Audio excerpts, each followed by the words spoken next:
What's up, YouTube? Back at you with another video, another quick take. A very unfortunate quick take that I felt the need to want to discuss and talk about. So, we've got an article courtesy of the New York Daily News, which says video posted by Eric Adams shows 15-year-old kid being beaten and fatally shot in Queens playground. The article goes on to say, former Mayor Eric Adams on Friday posted alarming video to social media showing teenager Jayden Pierre being beaten and fatally shot at point blank range in a Queens playground. The 15-year-old victim was shot in the chest inside the Nautilus playground at Roy Wilkins Park near Baisley and Merrick Boulevards in South Jamaica around 6:16 p.m. on Thursday, according to police. The cell phone video Adams posted to X shows Pierre being beaten by a group of teens who have him cornered, with his back against a fence near the park's comfort station. At least three rival teens can be seen repeatedly punching and kicking Pierre as he holds his hands over his head, trying to ward off the blows the video shows. At one point, one of his attackers grabs Pierre's hoodie and throws him to the ground. He quickly regains his feet, but the teens continue to pummel Pierre until gunfire rings out. The youth suddenly drops to the ground as the crowd scatters. The NYPD released images Friday of the suspected shooter, including one pulled from the cell phone footage released by the former mayor. A 15-year-old kid was beaten and shot to death at a Southeast Queens playground yesterday, and somehow this isn't the top story, Adams said in his post. Um, he said credit to AG Letitia James and BP Richards for speaking up. Where's everyone else, including NYC Mayor Mamdani? Cops believe Pierre went to the park to participate in a water balloon fight planned for earlier that day. A witness spotted relatives of the slain teen arrive at the scene at A witness spotted relatives of the slain teen arrive at the scene shortly after the shooting.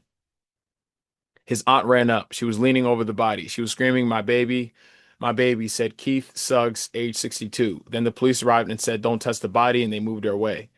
A man ran over after her, and the police grabbed him and took him to the side to talk to him, he added. Suggs said he saw dozens of teens milling around the scene with their phones out. A massive amount of kids had their phones out filming, he said. It's a terrible tragedy. It happened in the park in the middle of the day. It's sick. Medics rushed the boy to Jamaica Hospital, but he couldn't be saved. It's such a tragic situation when any child is lost to gun violence, especially Jayden. The victim's aunt, who did not give her name, told the Daily News at the hospital. He was a wonderful child, a very caring and loving boy. Multiple witnesses told the news they heard gunfire break out near the basketball courts inside the playground. I heard a shot go off, said AJ, 19, who was playing basketball when the shooting occurred.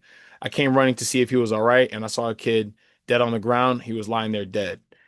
I knew him from playing basketball, AJ added. He was a good kid. The boy fell near the park's comfort station, witnesses said. I saw the commotion. A man who was at a laundromat across the street when the shots were fired told the news. The police were just arriving. I ran over to make sure my kids were all right, and I saw the kid lying there by the bathroom. He wasn't moving. He was dead. The teen's murder stunned park goers. That's really sad, Herman Belvin, age 60, said at Roy Wilkins Park. When my kids were younger, I used to bring them to this park. We need the cops to be present. It's a very active park. All right. So as some of you may know, I've been covering topics like this since I first got onto YouTube. And although my channel is obviously heavily based on, music and entertainment and, video essays and a lot of, like pop culture, music culture, media, to me, it's always important to, again, use the voice that I got to talk about the things that really matter. Because at the end of the day, yeah, we might like Michael Jackson, we might like New Edition, and we might like movies and so on and so forth. But what really matters is what's happening to Black people on a day to day. And it's funny that we can watch movies like Fresh or Boys in the Hood or Menace to Society and these sorts of films. This, what happened to this kid is the same thing that happened in Fresh, pretty much. Innocent kid getting shot in a park, by some thugs and shit like that. But there's a few topics that I want to cover talking about this. But again, I want to stress that regardless of how many views this gets, me saying what I have to say is what's most important to me. Um, so for one. the main reason why I wanted to talk about this is because that area in Queens has literally kind of become like a second home for me. I spent a lot of time in Jamaica, Queens. And although it's not my hometown, like I'm not from there, but I would liken Queens, Jamaica, Queens, to be specific, as like, that town that your grandma lives in that you go to every spring or every summer, or you go there all the time to spend time with her. Like that's literally what that area has become, to the point where I'm actually more comfortable there than I am in my own hometown. And Roy Wilkins Park, like the recreational center, is literally like where I spend a lot of time at when I'm over there. And the fact that that happened there to me is probably like the last thing I would have thought would happen there, to be specific, because you have so much, people there. You got kids, you got adults, you have elderly people there. It's like, again, it's a recreational center. There's a lot of people going in and coming out, especially the fact that this happened during the daytime to me is mind blowing, because like what if I was there when that happened? Especially one of the articles that I was reading, there were adults there because I know they have a basketball program that goes on there, and they were saying that like, damn, they wish they could have intervened. Um, and I say that to say this, and I've always said this on my YouTube channel, that the day black people start to look at each other and see themselves and see their loved ones, see their friends, is the day that we won't need reparations, because the love that we have for each other will be reparations in itself, and then that will start to permeate into other aspects of our lives. And I felt moved by it because, again, like this is a kid that looks like me. You know what I mean? When I'm looking at the pictures of him, I'm like, I see myself, and I'm like, wow, like he was 15. And I just got through talking about a 31-year-old black woman that was killed, and I was saying about her, I'm like, yo, she hasn't even lived half of her life yet, and that got cut short. Needless to say, about a kid that was half her age, that, according to what I'm reading, was there for some sort of water balloon fight. Now, I don't think that this is an annual thing, because I've never even heard of that. So I don't know. I don't know what was really going on there. And clearly, for that to have happened to him, people weren't really there for a water balloon fight. They were there for other shit. So that's why I feel like so bothered by this, because again, like this hits close to home, because I feel like this shit happened in my backyard. Um, Now my other thing is this. I really thought that the days of someone drowning and people pulling out their phones to record instead of jumping in the water or doing something to save that person, I thought them days was over. I figured we were moving into an intervention type of society, more so than an observation type of society, right? Because it's like when Eric Garner, died, or George Floyd, or just I mean, these things happen all the time, and I've started to see more instances where people do intervene than don't intervene. And for there to have been like 30 plus kids standing there while this dude is getting beat up, nobody thought to get in and say, "Yo, all right, that's enough." Like even when I went to high school, and I mean, granted, I went to a predominantly white high school, but it's like when we saw somebody getting clowned or when we saw somebody getting picked on or something, there was always someone that was like, "All right, okay, chill, bro." Like that, you know what I mean? Like that's enough. Like, all right, he got it. There was always somebody that said that. Usually, I remember that always being a thing. Like there was always a line that just didn't really get crossed for the most part. I'm not gonna say all the time, but I remember, being in situations where somebody is getting clowned, somebody's getting picked on, and then there was always like, okay, all right, chill, bro. You know what I mean? Like, because there's a point where it's in excess. And again, I don't know the situation that Jayden may or may not have been involved in. Again, I don't know, because I have seen people in the comment section saying, "Oh, well, what did he do to get beat up like that?" And my thing is this, like there's still no excusing that.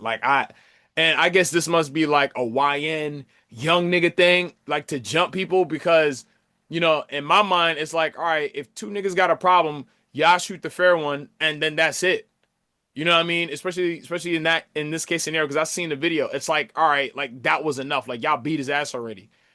that should have been it. But no, I don't know what point they were trying to prove or what he did. But then once the idiot with the gray hoodie on pulled out the gun, to me it looked like, yo, he was trying to shoot him because you had your finger on the trigger. It's like, how do you attempt to pistol whip somebody and then have your finger on the trigger at the same time? You knew what was going to happen because there's no way I can pistol whip somebody and then still have my finger on the trigger. That means I tried to shoot them.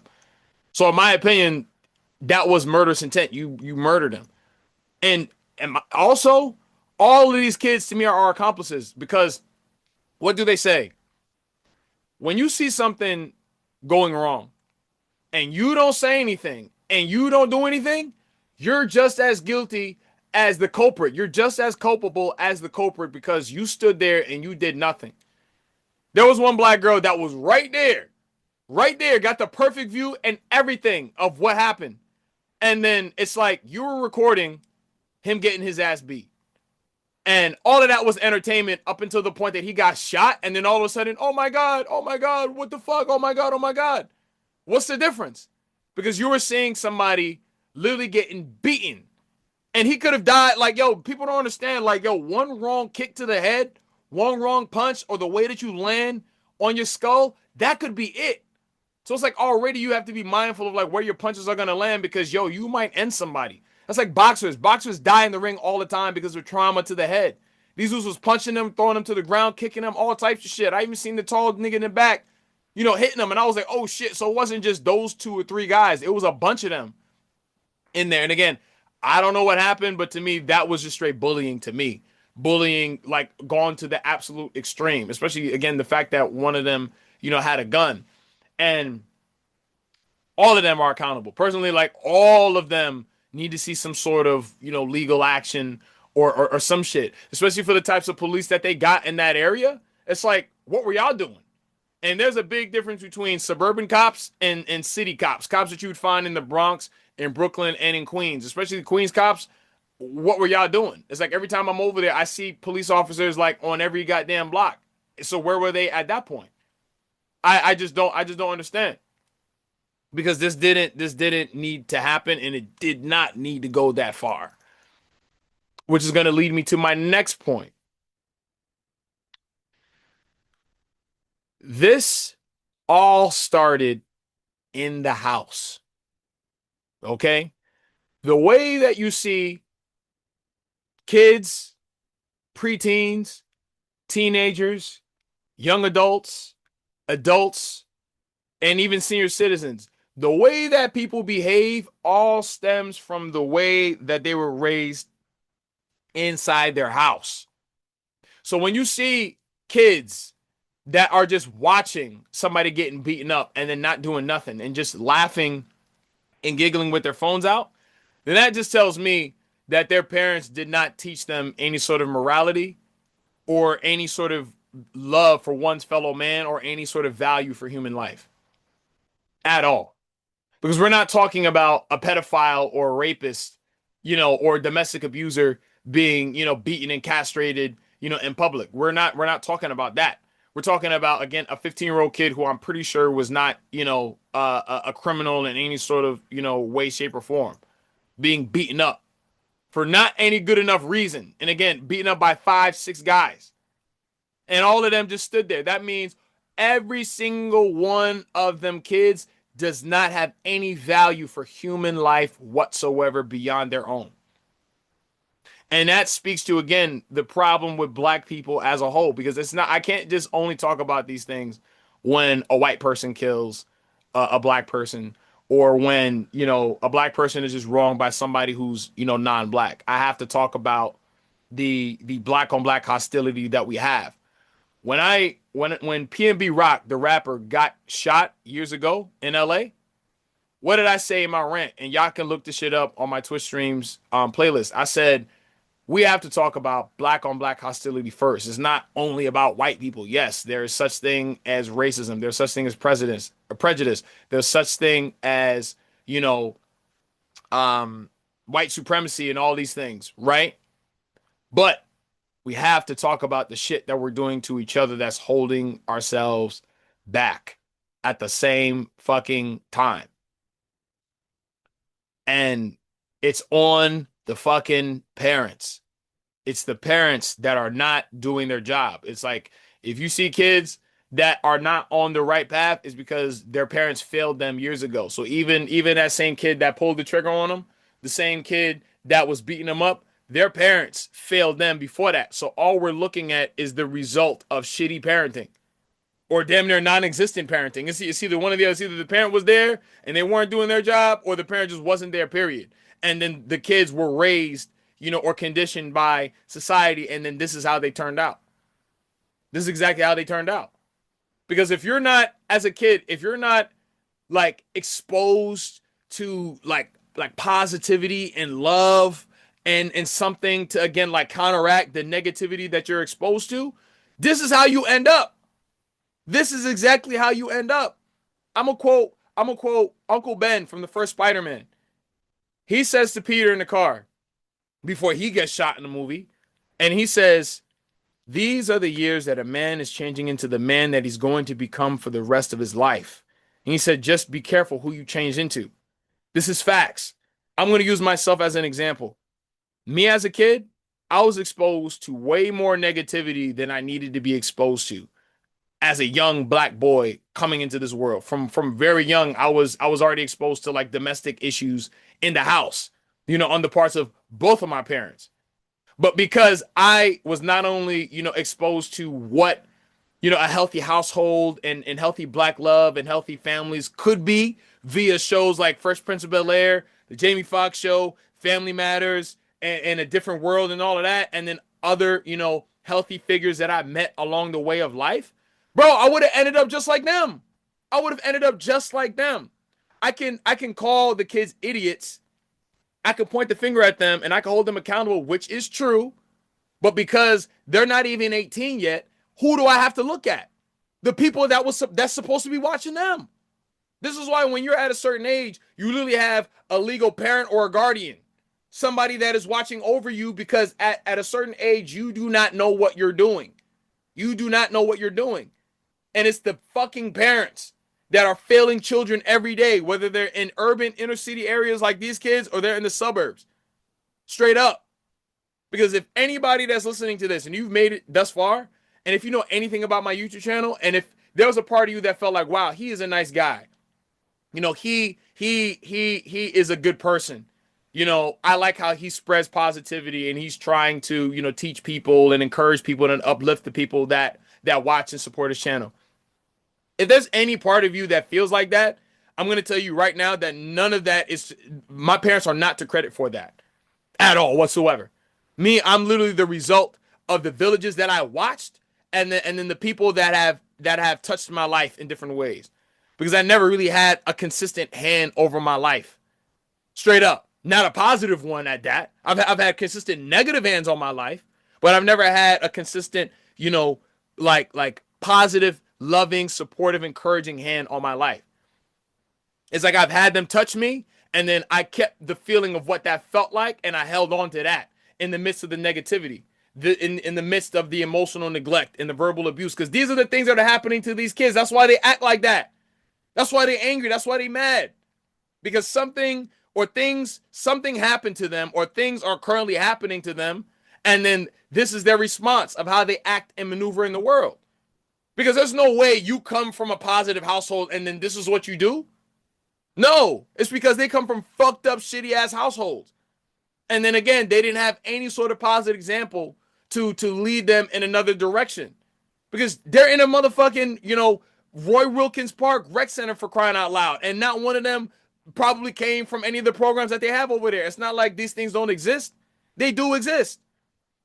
There are, I'm not going to sit here and act like there's not places for kids to go to find something to do. There are places to go. But if you do not have parents that are going to put you in those things, why, what I'm saying? How many kids are going to just wake up and say, oh, I want to be in this sports program, or I want to do this, or I want to do that, without a parent saying, no, I want to expose my kid to this sort of system and positive structure to help condition them in a positive way. If you don't have parents that are going to do that for you, it's not going to happen for you.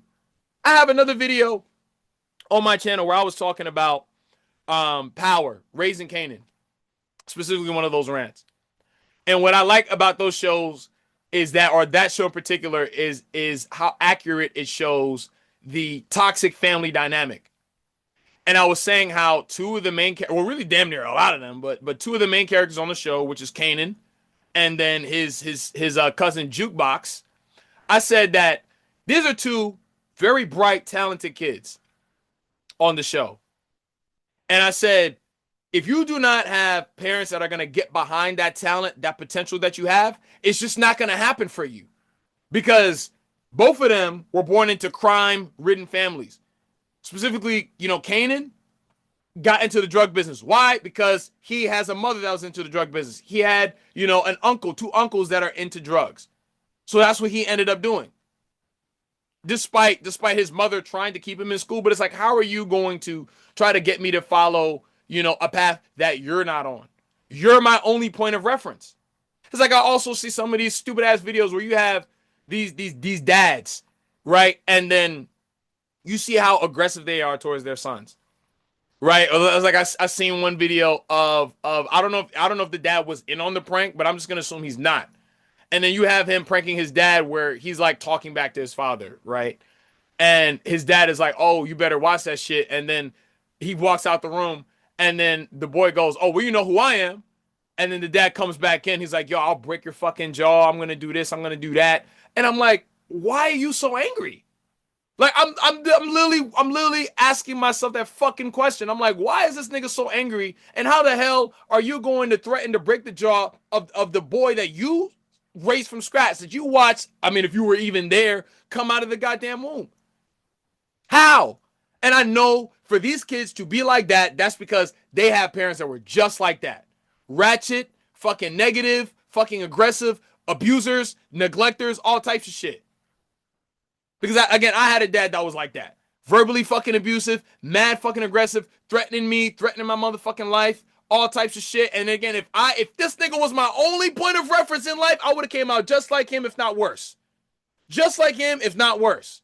These kids are victims. When you have parents that are not there for you, when you have parents that do not want you to be on the right path, that don't give you, don't feel like they owe you the best life possible, you turn out like that. You are a victim of shitty parenting. Of shitty fucking parenting. Because there are parents that feel like, oh, my job is done. I brought you into this world.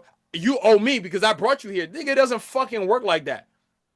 All of these black kids have all the potential in the world, and then they're wasting it by either inflicting, harm, abuse and death on somebody, or fucking observing the shit, for their own, shits and giggles. Because there's no way, if you have a heart, that you can stand there and watch somebody get beaten up past the point that needed to be proved. It's like I'm seeing somebody. It's like somebody, you got two guys fighting, shooting the fair one, right? And it's like I've seen a lot of these videos where, okay, you knock the nigga down. Don't punch him when he's already on the fucking floor. Don't stomp his head. He's already knocked the fuck out. And then you usually see people say, all right, that's enough. That's enough. Nobody in that crowd did anything. Why? Because again, they were not taught that they weren't taught to have love for somebody else, to have empathy, to have sympathy. Like, yo, you watching a nigga that could have been your brother get beaten up because their parents didn't instill that in them. You cannot expect kids to have a righteous mindset if again they didn't have anybody to show them the way. You know what I'm saying? And then again, you still have to be, even conditioned to be responsive to somebody that wants to show you the way. Because again, it's like I had to watch shows like Fresh Prince of Bel-Air where you have Uncle Phil, Family Matters where you have Carl Winslow, you know what I'm saying? Fucking Jamie Foxx show where you have, Uncle Junior and Aunt Helen. Where on A Different World you have the character that Glenn Turman played, where you had Sinbad, and then you're watching these characters step in and then also be the voice of reason, but then also be the voice of authority too, that my favorite characters answered to, which was, Jamie, Will, Dwayne Wayne. So it's like, okay, so if I want to be like them, then that means I have to be able to respect the people that are showing that they're deserving of respect. Because each of one of these characters that I'm mentioning, they gave the characters respect. So I'm like, okay, cool. So then the people that remind me most of those, I'm going to make sure I listen to them and I'm going to respect them. because I have plenty of people, not just on TV, but in real life that I listen to that I respect, right? But again, I had to take the bits and pieces that I got off of television because I wanted it so bad that I literally took whatever it is that I could and I made it into something. So it all added up into the person that you see and you listen to right now. But these kids, niggas are not watching sitcoms no more. They don't have that no more. Now TikTok, Instagram is literally the new TV. It's set up where it's the new television now. So where is their point of reference for that? We ain't got no shows like that no more. What shows do we got now? Power? Euphoria? Snowfall? All of these shows are pushing the wrong agenda. And then the one good show that we had, Bel Air, is gone. It's gone. And people wasn't jacking that because, again, it wasn't pushing, drugs, sex, and violence. So what do we have to look at? I mean, we do have Forever, but them young niggas are not watching that show. They're not watching that show because that show is a perfect example of, and I'm talking about the Forever show with Lovey Simone, Michael Cooper Jr. Oh my gosh, what's his name from? Damn, y'all forgot his name, but the actor from Paid in Full, and Paid in Full, and fucking, oh my gosh, he's in one of the movies, but y'all pretty much know who I'm talking about.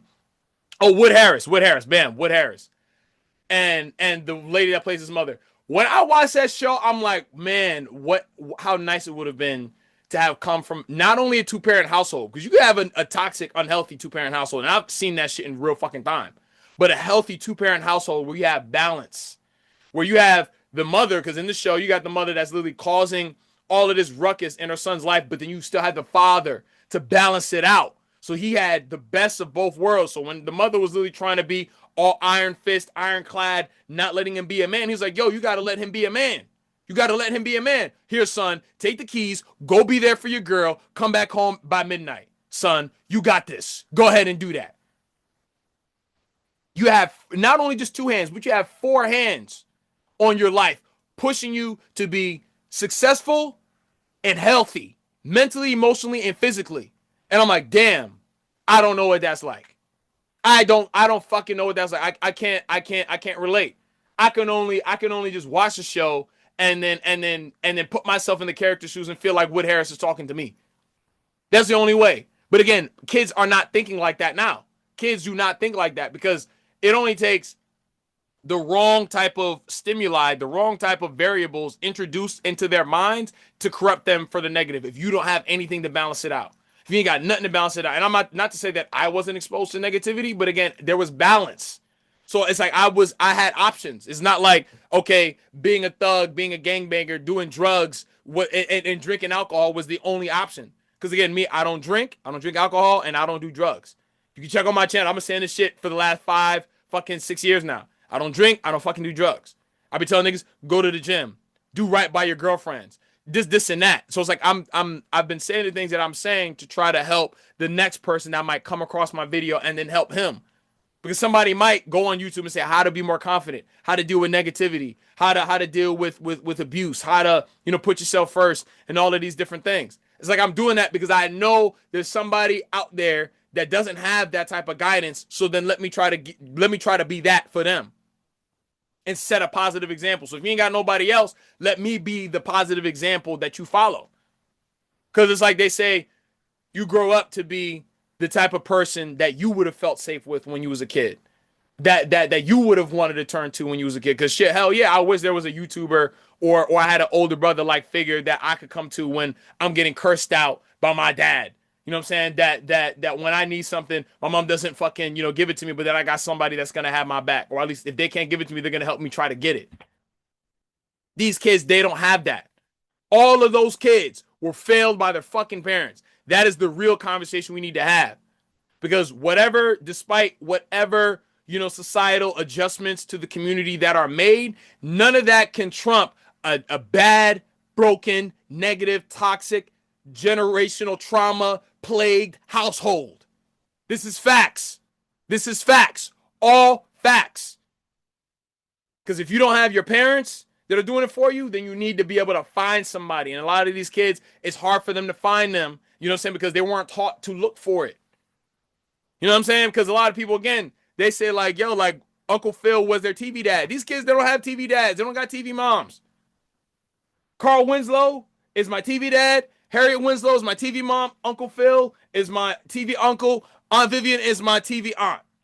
You know what I'm saying? And then Uncle Junior, Aunt Helen are like my fucking, TV grandparents and stuff. So it's like I have point of references that I can use to fill in those gaps to try to get that influence. These are the things that I was actively doing back in the day, right? It's like let's say in Boys in the Hood. Perfect example. Cuba Gooding Jr. When Trey was literally about to get roped into the gun violence, he had his father there. Furious Styles, Lawrence Fishburne, he had him there to balance it out because he easily would have made a decision that he would have regretted for the rest of his life and would have been the impetus for all the shit that Ice Cube's character got into because Ice Cube's character didn't even fucking make it after that because he got shot too. This is how it happens. Art imitates life. We see, and these things happen all the time. It's just some stories catch steam and then some don't. Because this shit wasn't on CNN. It should be, but it's not. When Ashley Janae got sacrificed, by her white boyfriend, this shit didn't make CNN. It didn't. It didn't make Fox. It did not.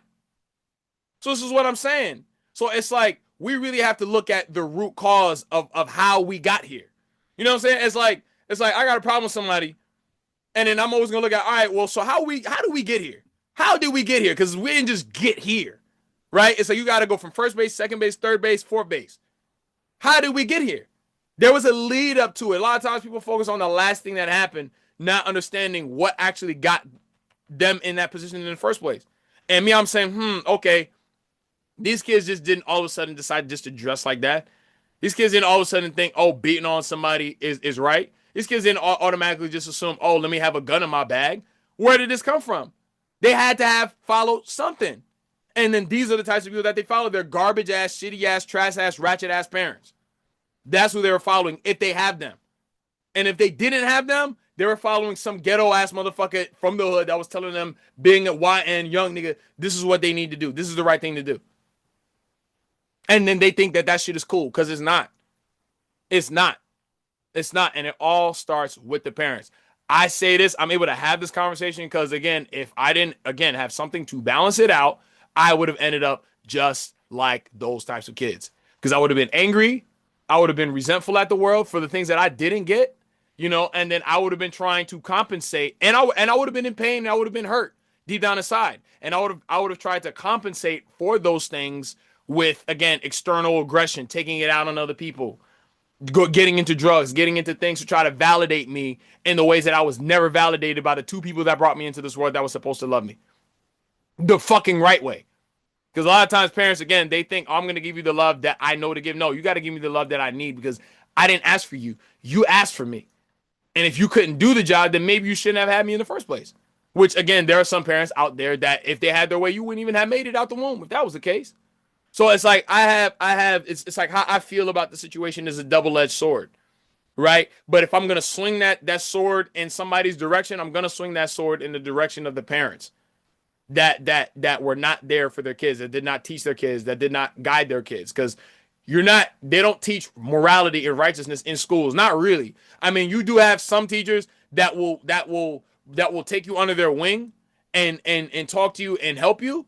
But that's not common. It's like me when I was in high school. Well, I had two teachers that I felt a connection to. Two male teachers that I felt close to. Where English aside and editing class aside, I used to sit and I used to talk to them about whatever it is that I wanted to talk to them about. To fill in the gaps that I did not have. Because my parents weren't doing it. They didn't do it. Because if they did, why am I staying back? Half an hour after class or staying after school just to talk to this guy when I got that at home, unless I'm just stockpiling, positive energy from people. But usually most kids don't do that because you got that at home. I didn't have that shit at home. You get called out your name, disrespected by your father, shit like that. You get angry and then you start doing the same thing. So this is the conversation that needs to be had. It's not just, okay, this is what niggas do. Niggas be nigging. That might be correct, But that's not the conversation we need to have. Oh, they all need to go to jail. Yeah, that is true. Some legal action and recourse is due, but that's not the conversation we need to have. We want to talk about what's going to prevent this shit from happening in the future. And it starts with the fucking parents. It starts with the parents and it ends with, well, let me not say it ends with the parents, but it starts with the parents. Because your childhood, early adolescence, and adolescence sets the stage for the rest of your fucking life. It sets the stage for the rest of your life. So it's like when you look at the psychology of the average adult, a lot of that stems from their childhood. And if they didn't get it from their parents, they're gonna try to get it from somewhere. Right? And then these kids at the ages of 13 to 17, bro, those are very formative years. I mean, I feel like somebody's whole entire life is formative, but again, it's like if you want to know where you're going is predicated on those 4 years. Again, fortunately, me, it's like I found myself. You know what I mean? But them, it's like, yo, you're literally like that kid. So let's say hypothetically he gets caught, which he'll get caught eventually. Because it's like in 2026, you can't just shoot somebody and think you're gonna go back to school the next day and then nobody's gonna say anything. They looking for you. The police are asking questions. They looking for you. I mean, at least good cops should. I don't know. I don't know if they care because I feel like in these communities anyway, this is what the powers that be actually want, and primarily black communities because Jamaica is primarily black. You don't see a whole lot of white people over there. It's mostly black people, black, and then maybe some brown, but mostly I see all black people walking around there. And then this is what they want. But let's say he gets caught, he's done. You done. You shoot somebody, like you're done. Because what? It's like if you try to get a job, that's gonna be on your background. You shot somebody. You're done. What you gonna do for bread? And this is why, again, it becomes a cycle because this is how you end up going to, drug dealing and stuff, because that's the only way you could try to get some money off the books. Maybe. Unless you become a professional fighter or some shit like that, because they don't do background checks for that. So if you got hands and you're gonna dedicate yourself to it, then that's another thing. But that's pretty much it. That's pretty much it. He's done. He's done. And that becomes part of a vicious cycle that goes on and on and on and on. He'll probably see the streets again, but what you think he gonna do? What you think he gonna do? And then for these kids that were observing and watching, it's like, because your ass stood there and just didn't do shit because you weren't taught to do something like that, right? You just witnessed death, which to me, again, I've never seen somebody die in front of me. I hope I never do, right? But I know for people who talk about being in the armed forces, being in the army, and so on and so forth, I know they say like want to kill somebody or to witness death. That's some shit you never forget. Like I remember in Enemy of the State with Will Smith and Regina King, when one of the guys is on the run and he slips that thing into Will's bag, and then he goes on like the highway with his bike, and then he gets run over, and Will sees the shit. He goes home and he hugs his wife. Why? Because seeing somebody die in front of you is heavy ass energy that you're exposed to that you're never going to forget. And if they have at least a shred of, how should I say, empathy or some shit, or heart, again, like love for their fellow man, they'll think, damn, like what would, maybe he would still be alive if I had said, yo, I think you guys should stop. I think y'all should chill. Because if one person did it, then 5 people could have done it, and then them niggas are not gonna sit there and fight 5 people. They're gonna be like, all right, you know what I mean? And then they would have left it alone. That's how it goes. You see, Bug's Life, it's like you had 10 grasshoppers and you had 100 ants. All it took was the ants to get up and say, oh shit, it's 100 of us and only 10 of them. They're not going to want to fight all 100 of us because they can't. Right? Because it was only 4 or 5 of them. But this was a group of 30 people. If you had 25 that said that had gotten between them, it would have been easy. He would still be here. And then I think everybody would have learned a lesson that day. But this is what happens when you don't have, like good parents, when you don't have mentors, when you don't expose your kids to some sort of positivity where their perspective on life is going to be multidimensional and not just one-dimensional, one side. Because those types of kids, the thugs, one side of life they see, one way of life. Right? Me, it's multiple ways of life. It's layers to life. There's multiple layers. Those kids, what you see is what you get. That's it. That's it. But I know when they were 4 or 5 years old, they wasn't acting like that. They were not acting like that. When they came out the womb, 2, 3 years old, all of them kids had smiles on their faces, bright eyed, ready for the world, not realizing that, you know what I'm saying, that what they were about to be stepping into in terms of their fucking households and shit. But these stories, they hit home, man. They hit home. And I think again, that's just the big part of my purpose in this life is to, speak my mind and then speak some light into people that are willing to watch and willing to listen. Because again, I know there are so many kids out there that, are going through it, man. There's mad kids that are going through it that don't have, people that are gonna want to encourage them, that are gonna want to make them feel like they can do anything in life. They don't have heroes. They don't have heroes. And what their heroes are is like external validation, guns, drugs, chicks, the shit that really don't matter. You know what I mean? Like it sounds great, it sounds funny, but I'm like, bro, I grew up watching Power Rangers. Jason David Frank was my hero. Will Smith was my hero. Michael Jackson was my hero. New Edition, they were my heroes. So I had people to look at. If I had nothing else, there was somebody that I can look at and say, okay, let me be like them. If I can incorporate their like what I see them doing into myself, then I can guide myself in a better direction. Because that's what I wanted. Because I knew, all right, if Will Smith is out there, if Ralph Tresvant is out there, if Michael Jackson is out there, Wesley Snipes, Denzel Washington, Samuel Jackson, all these guys are out there. I can do it if they can do it. If they can do it, I can do it. My father stood over me twice. Now I'll say one time. This man said to me, he said, you can't do it. The man legit told me, he was like, because I'm an actor. I'm a stage actor primarily and an artist. But he was like, you can't do it. And literally all I did was sit behind my sunglasses and I cried. But I picked myself up after that. Why? Because he was not my main point of reference for fucking life.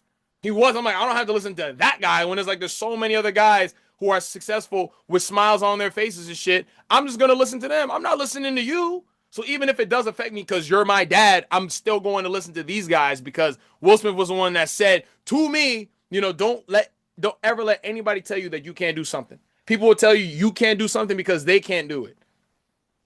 They're only telling you that because they're afraid of what you'll become if you go full steam ahead on your dreams. Because you got all it takes is you got to ask these kids like, what do you like to do? What are it's like if I had to be like a speaker, a motivational speaker, which I probably would do that in the future and talk to some kids, and I'm talking to these young nigga kids right here, just like Dwayne Wayne did in A Different World. But I would ask them like, what do you like to do? What are you passionate about? Right? It's like he said, Dwayne Wayne says Kadeem Hardison, who I looked up to too, also. So yeah, let me throw him in there. Dwayne Wade, Kadeem Hardison. And he said to the kids that wanted to be gangbangers, he said, he was like, you take an ant, and then you take two ants and you put them in a jar. And then you leave them in the jar long enough that they think that all that's in the jar is all that there is to life. And then when you take the lid off the jar, you realize that the ants, even though they can get out, they still decide to stay in the jar because that's all they know. Not realizing, yo, you can get out too. It's literally on you. And these are the things that these kids need today that they're not getting because clearly look at what they're doing with their time. But again, I can go day in and day out talking about this sort of thing. And it's just sad, man. But again, my YouTube channel would not be what it is if it didn't consist of real ass topics like this being discussed. So on that note, what are your thoughts? Please be sure as always to like, comment, subscribe, and I'll see you on the next one. Peace.